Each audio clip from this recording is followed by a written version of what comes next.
আসসালামু আলাইকুম রহমতুল্লাহি ওবরকাতুহু। সম্মানিত দর্শক, বাংলাদেশে ইউনূস অ্যান্ড কোম্পানি তাদের দশা কি? তাদের সংখ্যা কত? তারা এখন কোথায় আছেন? কিভাবে আছেন? কেমন আছেন? কি করছেন? কি করবেন? এই বিষয়গুলো নিয়ে আলোচনা করব। তার আগে বলে নেই যে doctor Mohammad Yunus and company কেন বললাম? কোম্পানির দুটো অর্থ আছে।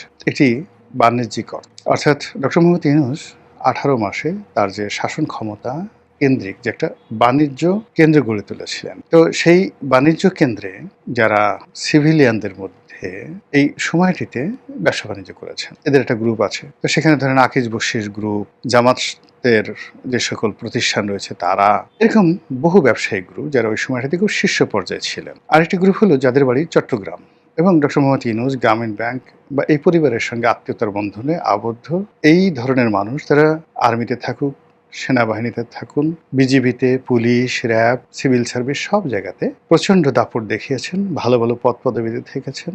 এটা হলো সেই ইউনূস অ্যান্ড কোম্পানির আরেকটি পার্ট, ব্যবসায়ী এবং এই আমলাতন্ত্র। এর বাইরে ছিল রাজনীতিবিদদের একটা বিরাট অংশ, ছোট ছোট রাজনৈতিক দল। তারা অনেকেই কিন্তু ইউনূস অ্যান্ড কোম্পানির সদস্য, কিন্তু বর্তমান সরকারের সঙ্গে তাদের একটা সমঝোতার ভিত্তিতে নিদারুণ সম্পর্ক হয়ে গেছে এবং তারা অনেকেই মন্ত্রী পরিষদে, পার্লামেন্টে, বিভিন্ন দূতাবাসে, বিভিন্ন কর্পোরেট হাউসে তারা ইতিমধ্যে জায়গা করে নিয়েছেন ইউনূস অ্যান্ড কোম্পানি। এর বাইরে এনজিও, ব্যাংকার। তো এনজিও এবং এই ব্যাংকিং সেক্টরে একটা বিরাট গ্রুপ। তার মধ্যে আবার দুটো শ্রেণী, একটা হলো দেশীয় গ্রুপ আর একটা হলো বিদেশি গ্রুপ। যেমন ব্র্যাক, প্রশিকা এরকম যেমন আছে, তার সঙ্গে সঙ্গে ধরেন অক্সফাম, অ্যাকশন এইড, ইউএসএইড এই ধরনের এনজিওগুলো।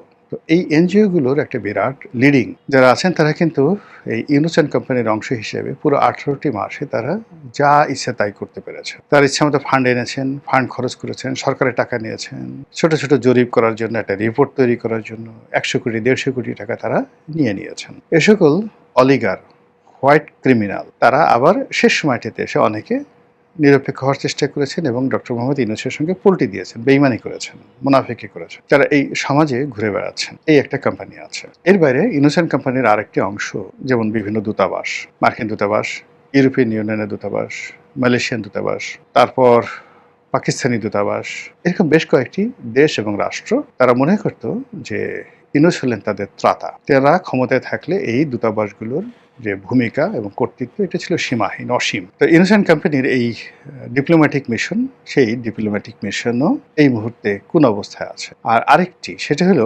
ইম্পোর্টেড কোম্পানি, যেমন আলী রিয়াজ, মনির হায়দার, লুৎফে সিদ্দিকী, এরকম যারা বিদেশ থেকে যাদেরকে আনা হয়েছিল অসংখ্য। এরকম আপনি হয়তো এই কজনকে দেখেছেন, কিন্তু এর বাইরে বিভিন্ন কর্পোরেট হাউসে, বিভিন্ন সরকারি অফিসে, বিভিন্ন সরকারি কোম্পানিগুলোতে, সরকারি কোম্পানি যেমন ধরুন এই যে মেঘনা পেট্রোলিয়াম, পদ্মা পেট্রোলিয়াম, এরকম অসংখ্য সরকারি কোম্পানি রয়েছে।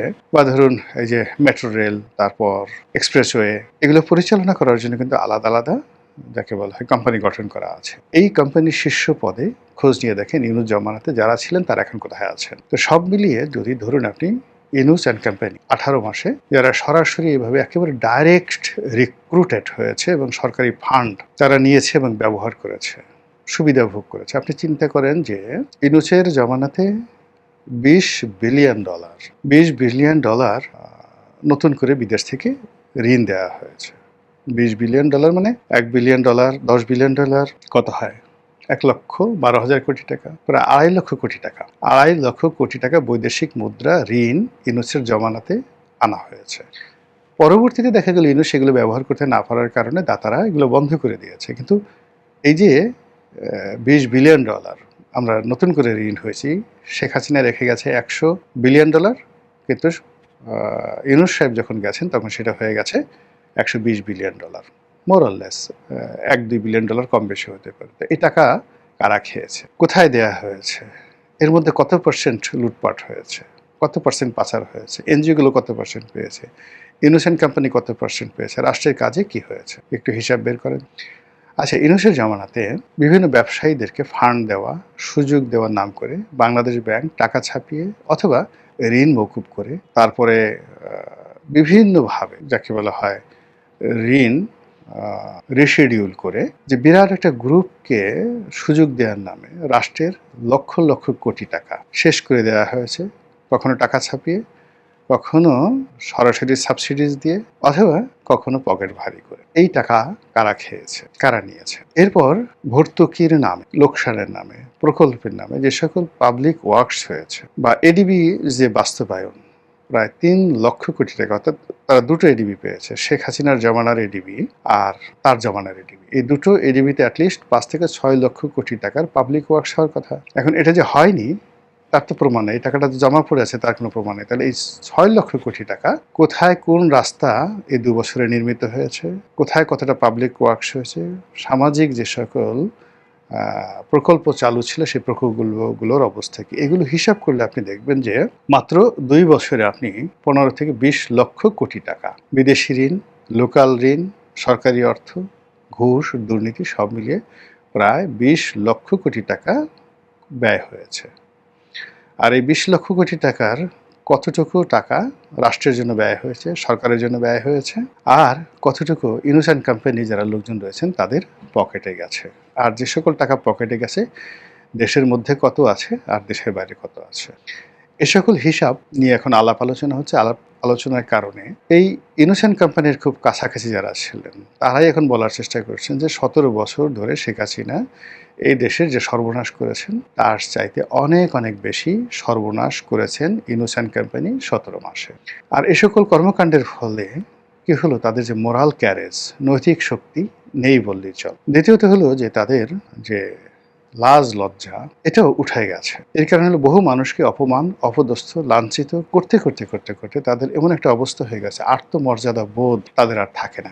আপনি যে কোনো সম্মানিত লোককে অসম্মান করবেন, বাজে কথা বলবেন, গালাগাল দেবেন, এবং ভালো ভালো পদে থেকে এই কাজগুলো আপনি যখন করবেন তখন একটা সময় দেখবেন যে আপনার যে কতটুকু মূল্যায়ন আছে সেই মূল্যায়নটা আপনি করতে পারবেন না।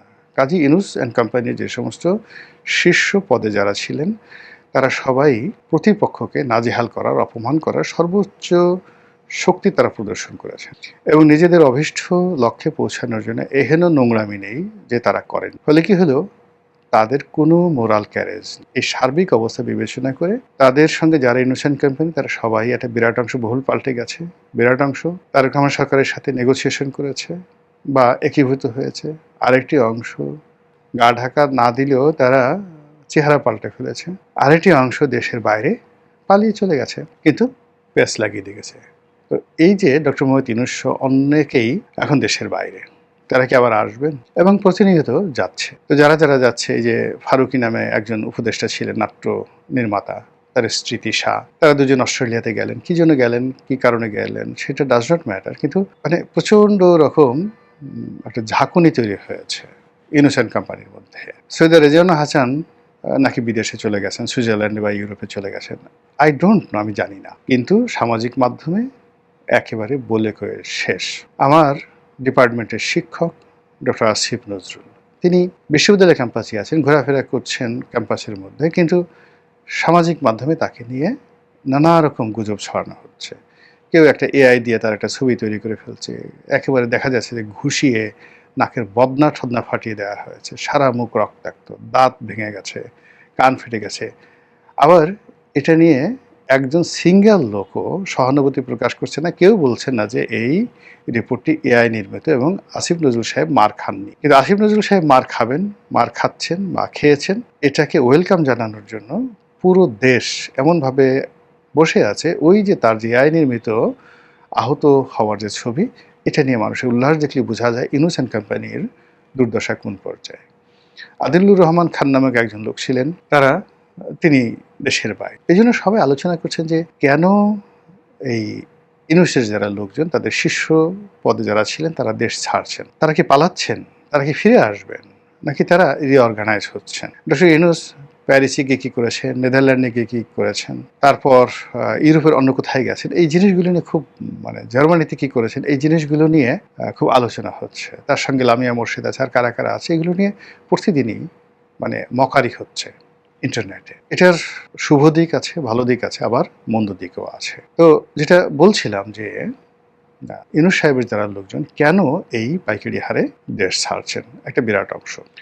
আর দেশের মধ্যে যারা আছেন তারা কেন সবার সমিতি সেমিনারে আসতে পারছেন। এমনকি ওই সময়টিতে যারা খুব বেশি ডক্টর মোহাম্মদ ইউনূসের কাছাকাছি গেছেন, যেমন প্রথম আলোর মতিউর রহমান, ডেইলি স্টারের মাহফুজা আনাম, সিপিডির দেবপ্রিয় ভট্টাচার্য, তারপরে সুজনের বদিউল আলম মজুমদার, তারপর ইফতেখার সাহেব আছেন যিনি ট্রান্সপারেন্সি ইন্টারন্যাশনালের। তো এই সমস্ত বুদ্ধিজীবী, অর্থনীতিবিদ, এনজিও ব্যক্তিত্ব, আপনি তাদেরকে যেভাবেই ডেজিগনেশন দেন না কেন, বা তাদেরকে যেভাবে তারা যতটা ডিগনেটারি হন না কেন, তাদের মূল পরিচয় হলো তারা একটা বলয় মেনটেন করেন, একই ভাষায় কথা বলেন, ভিন্ন ভিন্ন সেক্টরে এই কাজগুলো করার জন্য তারা ডেইলি স্টার এবং প্রথম আলো কেন্দ্রিক একটা আড্ডাখানা, বৈঠকখানা তারা মেনটেন করেন।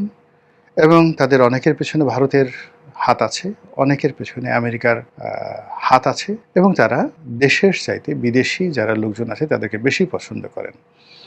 এবং এই বাংলাদেশে কিচ্ছু হবে না, নির্বাচন হবে না, এই বাংলাদেশের লোকজন ভালো না, লেখাপড়া নাই, মানে ইন্টেলেকচুয়ালি এই লোকগুলো পুরো বাঙালির যে জাতিসত্তা রয়েছে, বাঙালির যে গ্লোরিয়াস ডে রয়েছে, আমাদের ভাষা, শিল্প, সাহিত্য, সংস্কৃতি এবং আমাদের রাজনীতি এবং এই ভূখণ্ডের যে একটা আধিপত্য, 2000 বছর ধরে আমরা পৃথিবীর মধ্যে সবচেয়ে আকর্ষণীয় একটি রাষ্ট্র ছিলাম। ছোট রাষ্ট্র হোক বা ধরুন খুব শক্তিশালী না হোক, কিন্তু আজ যেভাবে মোনাকোর কথা বলতে পারেন, কাতারের কথা বলতে পারেন, দুবাইয়ের কথা বলতে পারেন, সিঙ্গাপুরের কথা বলতে পারেন, বহু শতাব্দী ধরে আমাদের বহু নগর, আমাদের এই বাংলা বিহার উড়িষ্যাতে উজ্জয়িনী, আমাদের এই বাংলা বিহার উড়িষ্যাতে মুর্শিদাবাদ, কলকাতা, ঢাকা, মহাস্থানগড়, সোনারগাঁ, অসংখ্য এরকম নগর, মহানগর, গত আপনি 2 থেকে 3 হাজার বছরের মধ্যে আপনি এদেরকে পাবেন। ওয়ারি বটেশ্বর তো মহেঞ্জোদারো হরপ্পাদের মানে সমপর্যায়ের, অর্থাৎ আজকে থেকে 4000 বছর আগের সভ্যতা। তো এটা এই যে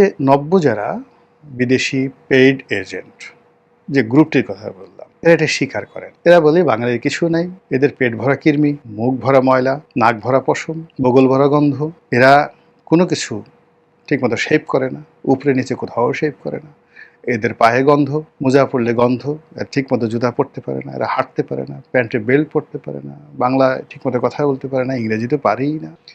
এই জাতিকে যদি সোজা করতে হয় আমেরিকা থেকে লোক আনতে হবে, এই জাতিকে যদি সোজা করতে হয় ফ্রান্স থেকে লোক আনতে হবে, নিদেন পক্ষে কলকাতা থেকে, দিল্লি থেকে লোক আনতে হবে। এইরকম গত 30-35 বছর ধরে এই গ্রুপটার সৃষ্টি হয়েছে আসলে 92-93 সন। এই 92-93 সনে এই যে গ্রুপটা তৈরি হয়েছে, এর আগে এদের অস্তিত্ব ছিল না, এরশাদ জামানাতে এরা ছিলেন না, জিয়াউর রহমান জামানাতে ছিলেন না, বঙ্গবন্ধু জামানাতে এদের অস্তিত্ব ছিল না। এই যে নব্য একটা গ্রুপ তৈরি হয়েছে, এই গ্রুপটা 100% এফোর্ট দিয়েছে ডক্টর মোহাম্মদ ইউনূসের সঙ্গে। আর সেই গ্রুপটির একটা বিরাট অংশ একেবারে পট পরিবর্তনের সঙ্গে সঙ্গে তারেক রহমান সাহেবকে মাথায় করে নিয়েছে, তাকে অবতার বানিয়ে যে ফায়দা লোটার চেষ্টা করেছিল, সেই ফায়দাটা এখনো পর্যন্ত হয়। এদিকে ইউনূসের সাথে সম্পর্ক ভালো ছিল, আবার বিএনপির সাথে একেবারে সম্পর্ক খারাপ নয়। অন্যদিকে জামাতের প্রতি প্রচণ্ডভাবে দুর্বল এরকম একটি বুদ্ধিজীবী গ্রুপ, তারাও ভীষণভাবে ইউনাইটেড হয়ে গেছে।